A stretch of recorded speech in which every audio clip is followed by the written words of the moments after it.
Mr. Thomas. How you doing, Mr. Thomas? All right, nice to meet you. Thanks for mentoring me. All right. Today I just wanted to go over a few things with you. Can you state the specific standard or skill you are addressing in this lesson? Yes, I was. Well, the standard was R2, read and comprehend a variety of literary texts to develop a literal and figurative understanding as appropriate to the type of text, purpose, and situation. And the learning skill they were really learning was how to. It's kind of R5 too. How to utilize research and how to learn, I guess, skills that allow them to understand texts that are difficult to understand. So when you're reading something and you're like, man, I don't understand what's going on, or I don't get what they mean here, how do you actually find that meaning? Okay, what strategies did you use to teach this lesson? Well, it's always a difficult thing here, so I'm not saying it was the best strategy, but I did peer partners, and in some cases, depending on the class, some learning groups. Good afternoon, Vikings. So let me You turn know let me your take this phone off the hook here announcement for you. sponsored by the National Honor Society. If you're But I basically put them in learning groups, and so they had to work together with other students to engage with each other and the text.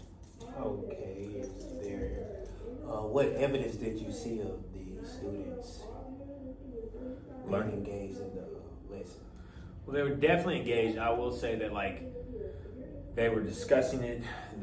We had computers today, and so they were actively using their computers. And there were a lot of arguments about, as they would slowly start to get the meaning of the text, like people would be arguing over the meanings of words, or they'd be arguing over what this metaphor in this specific part of the passage actually meant. So, the level of debate among the different groups was actually, I think, a good sign of engagement. Okay, what were there any major gaps that you noticed? Yes, there were some major gaps. There were a couple kids that I think coming in had a higher reading level, and especially I had a couple girls who genuinely enjoyed reading the type of old British literature type thing that we were reading. Like they like Jane Austen novels and stuff. So those girls were miles ahead of everybody else because they understood that kind of old way of speaking in the language. Whereas a lot of the kids, even some of the really more intelligent, advanced kids, just weren't familiar with that style of writing and that Old English type of dialect, and those kids were really struggling, and it just took them much longer to dissect the meaning out of the dialogue in the story. Okay. Did you incorporate any technology to help with engagement? Oh yes. So they had their school laptops. That we have a cart that we got from the library. I'm sure you know about. Yes. And so they were supposed to basically look up the words they didn't understand. If they didn't understand, there are a lot of references to other well-known literary works, which if you don't know those literary works, even I am sometimes lost. So they're supposed to also utilize really just research to understand those using their computers. Okay, and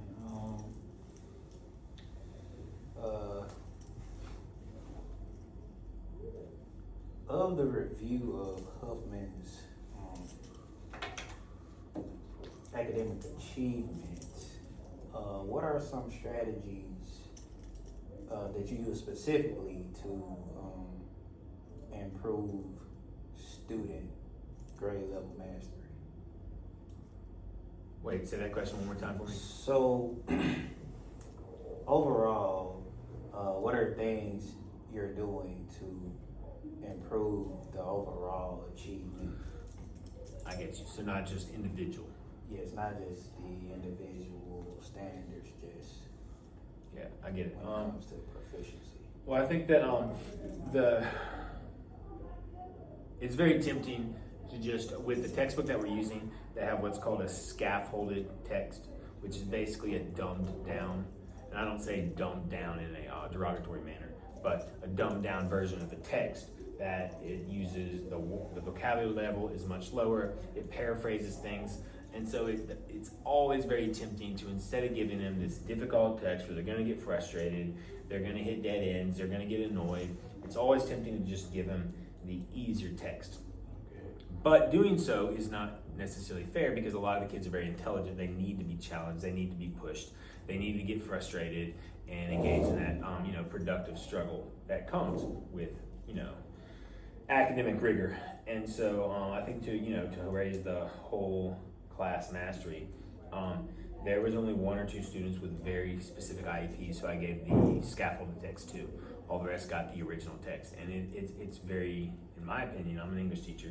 I have several degrees. It's difficult unless you just grow up reading that type of literature. It's hard to decipher meaning, and you can get the basic idea, the basic plot, like this girl was trying to get with that guy, and then this queen did this. But to really understand the dialogue and the metaphors they're using, and to understand the humor they're putting in the text, it takes quite a bit of research. It takes quite a bit of work to really get to the meat of really the dialogue when the characters are talking to each other, because it's just so different from modern language.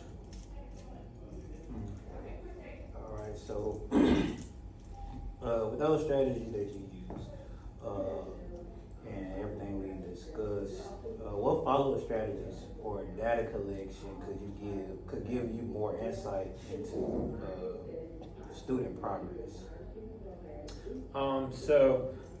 As far as data collection, I am a big fan of exit tickets. I know a lot of teachers don't like them. Yes, they can just be kind of a lame thing you have to do at the end of class to get your grade. But I think if you do them right, you're basically collecting very small or many bits of data that allow you to accurately assess whether or not your learning targets were achieved or not. And so the exit tickets for this, it wasn't just like, did you find the answer? They had to kind of tell me what research strategies, what learning strategies they had discovered and mastered in order to find the information that they needed, if that makes sense. And so that allowed me to assess whether they had learned something and whether they could apply it the next time they have a similar assignment, or whether they just kind of by luck happened upon the right information. Okay, that's interesting. I do believe that is a great way. I'm looking forward to reading that feedback with you. Nice. Thanks. Nice meeting. Oh, I appreciate all your help, man. I need it. Thank you.